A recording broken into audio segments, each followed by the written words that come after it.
আলাইকুম।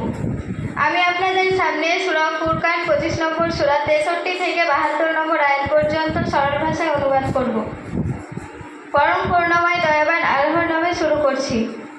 রহমানের বান্দা তারাই যারা পৃথিবীর বুকে নম্রভাবে চলাফেরা করে এবং মূর্খরা তাদের সাথে কথা বলতে থাকলে বলে দেয়, তোমাদের সালাম।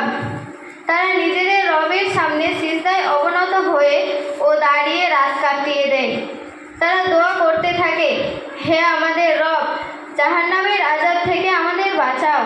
তার আযাব তো সর্বনাশা, আশ্রয়স্থল ও আবাস হিসাবে তা বড়ই নিকৃষ্ট জায়গা।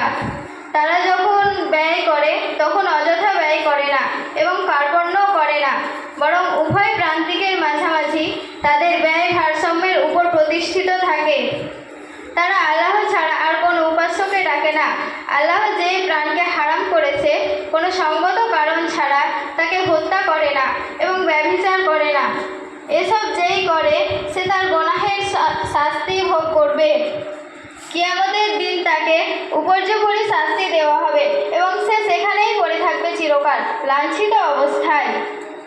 তবে তারা ছাড়া যারা তাওবা করেছে এবং ঈমান এনেছে, সৎ কাজ করতে থেকেছে, এই ধরনের লোকেদের অসৎ কাজগুলোকে আল্লাহ সৎ কাজের দ্বারা পরিবর্তন করে দেবেন এবং আল্লাহ বড়ই ক্ষমাশীল ও মেহেরবান।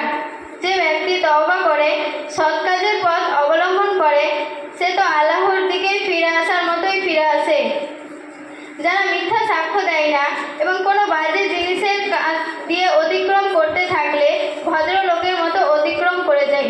আসসালামু আলাইকুম।